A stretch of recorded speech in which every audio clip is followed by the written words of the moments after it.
नमस्कार, मी आशिष मगर. स्वागत आहे तुमचं एटीएम गुरु एज्युकेशन या युट्यूब चॅनलवर.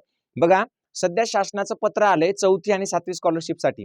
तर 7वी आणि 4थीच्या स्कॉलरशिपची डेट आता जाहीर झालेली आहे. 26 एप्रिल रोजी 7वीची आणि 4थीची स्कॉलरशिपची परीक्षा होणार आहे. पण या परीक्षेला कोण बसू शकतं आणि या परीक्षेसाठीच्या काय काय अटी आहेत, फॉर्म कसा भरायचा, कुठून भरायचा, त्याचबरोबर आता शिष्यवृत्ती किती मिळणार आहे, म्हणजे शिष्यवृत्तीच्या रकमेमध्ये सुद्धा बदल झालेला आहे. तर ह्या सगळ्या गोष्टी आपल्याला आजच्या व्हिडिओतून पाहायच्या आहे. आतापर्यंत तुम्ही अजून एटीएम गुरु एज्युकेशन हे चॅनल सबस्क्राईब केलं नसेल तर पहिले सबस्क्राईब करून घ्या. आणि सगळ्यात महत्त्वाचं म्हणजे आपलं एटीएम गुरु एज्युकेशन नावाचं ॲप आहे. प्ले स्टोअरला जाऊन ते ॲप पण घ्या, कारण त्याच्यामध्ये 7वी स्कॉलरशिपची बॅच जी आहे ती अगदी मोफत आहे, ₹0 आहे. आता बघा, 7वी स्कॉलरशिप नियमात मोठा बदल झालाय. काय नियम बदल झालाय, नव्या अटी काय आहेत आणि कोण फॉर्म भरू शकते, सगळं मी तुम्हाला दिलेलं आहे. थोडक्यात आपण आता पाहूयात की नेमक्या काय काय बदल झालेला आहे. बघा, साधी गोष्ट आहे की यावर्षी नव्यानं आपल्याला फॉर्म भरायला संधी मिळाली. कदाचित तुम्हाला खूप बारीक काय दिसणार नाही, पण मी समजून सांगतो, वाचून दाखवतो तुम्हाला सगळं. की शिष्यवृत्तीधारक विद्यार्थ्यांना 3 वर्षासाठी, आता ह्या ज्या परीक्षा आहेत, एक 4थीची होणारी, ती 4थीला पास झालं तर 5वी, 6वी आणि 7वी 3 वर्ष त्याला शिष्यवृत्ती मिळणार आहे. 7वीची परीक्षा पास झालं तर 8वी, 9वी आणि 10वी असं 3 वर्ष त्याला शिष्यवृत्ती मिळणार आहे. तर बघा, आर्थिक सहाय्य होणार आहे. तर 4थीसाठी किती आहे? 4थीसाठी ₹500 प्रति महिना आणि 7वीसाठी ₹750. म्हणजे ₹500. 4थीला किती आहे? ₹500 महिना आणि 7वीला किती आहे? तर 7वीला आहे ₹750 महिन्याला.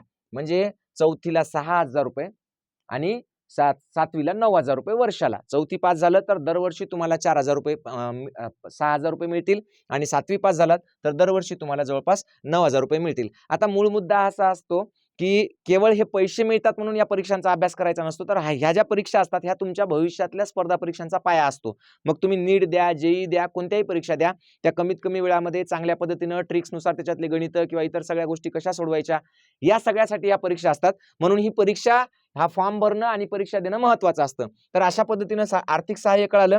त्यानंतर दुसरी महत्त्वाची गोष्ट काय आहे? तर दुसरी महत्त्वाची गोष्ट आहे प्रतिष्ठेची, म्हणजे राज्यव्यापी ओळख. राज्यस्तरीय आणि जिल्हास्तरीय गुणवत्ताधी स्थान मिळवणाऱ्या विद्यार्थ्यांचा विशेष सत्कार आणि गौरव सुद्धा केला जातो शासनाकडून. आणि सर्वांसाठी संधी आहे. याच्यामध्ये शहरी, ग्रामीण भागातील गरीब, हुशार विद्यार्थी सगळ्यांसाठी संधी असते, त्यामुळे काही टेन्शन नाही. आता पहा, पात्रता काय आहे? तर विद्यार्थी महाराष्ट्र राज्याचा रहिवासी असावा. पहिली गोष्ट काय असला पाहिजे? तो महाराष्ट्र राज्याचा रहिवासी असला पाहिजे. दुसरी महत्त्वाची गोष्ट, तो शासनमान्य, कोणतीही शाळा असो, फक्त शासनमान्य असली पाहिजे. शासनमान्य असली पाहिजे म्हणजे काय? तर त्याला UDAS क्रमांक असला पाहिजे, असा 4थीचा आणि 7वीचा. मग ते इंग्रजी माध्यम असो, मराठी माध्यम असो की सेमी माध्यम असो, कोणत्याही माध्यमाच्यांना जमते. आता सगळ्यात मोठा प्रश्न असे विचारतात लोक की सर, मग जर समजा तो CBSE किंवा ICSE बोर्डाचा असेल तर शिष्यवृत्ती परीक्षा देता येते का? तर 100% परीक्षा देता येते.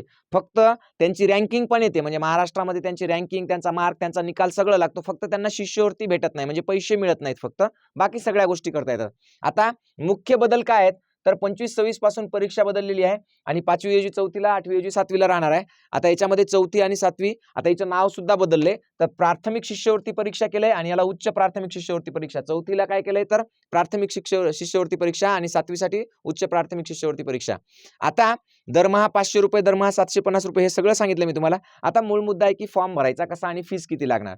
तर फॉर्म भरण्यासाठी सगळ्यात महत्त्वाचं असतं की तुमची एकतर शाळा शासनमान्य असली पाहिजे. दुसरी महत्त्वाची गोष्ट की तुमच्या मुख्याध्यापकांनी शाळेचं रजिस्ट्रेशन केलं पाहिजे, म्हणजे मुख्याध्यापकाचं शाळेचं रजिस्ट्रेशन करणं महत्त्वाचं आहे. आपण बाहेरून फॉर्म भरू शकतो, पण कधी? जर शाळेचं रजिस्ट्रेशन केलेलं असेल, तो रजिस्ट्रेशनचा नंबर, तुमचा ID, पासवर्ड तुमच्याकडे असेल तर बाहेरून, नाहीतर मग शाळेमधूनच फॉर्म भरला जातो. साधारणतः जिल्हा परिषद शाळांमध्ये सगळे फॉर्म्स हे शाळेतले शिक्षक भरतात किंवा शिक्षक कोणाकडे तरी काम देतात, त्यांच्याकडून आपण तो भरून घेतो. मग याच्यासाठी काय आहे? वयाची अट काय?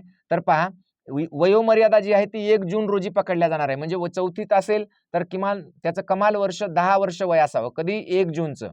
1 जून 2026 समजा. आता 1 जून 2026 रोजी 10 वर्ष वय असलं पाहिजे कमाल, म्हणजे जास्तीत जास्त 10 वर्ष वय असावं. 10 पेक्षा जास्त असेल तर त्याला प्रवेश मिळणार नाही. ओके, चलो ठीक आहे.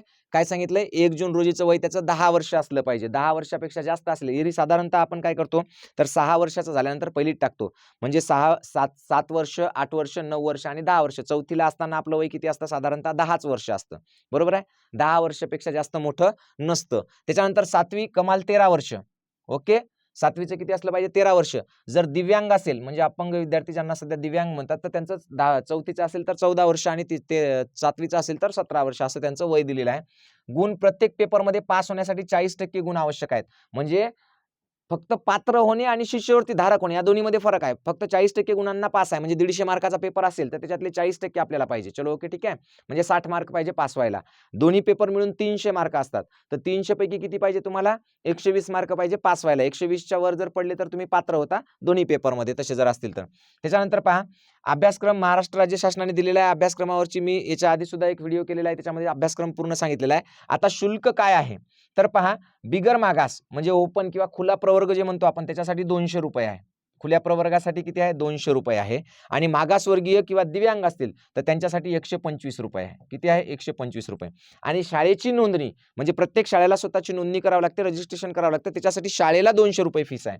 म्हणजे शाळेची फीस जी आहे ते मुख्याध्यापक देतील, समजा ते मुख्याध्यापक भरतील. पण विद्यार्थ्यांना जर अमागास असतील म्हणजेच खुल्या प्रवर्गातील असतील तर 200 रुपये, आणि जर ते मागास प्रवर्गातील असतील किंवा अपंग कोट्यातून किंवा दिव्यांग कोट्यातून भरत असतील तर त्यांना 125 रुपये फीस लागणार आहे. अशा पद्धतीने ही परीक्षा आहे 2025-26ची. आणि फॉर्म भरणं चालू झालेलं आहे.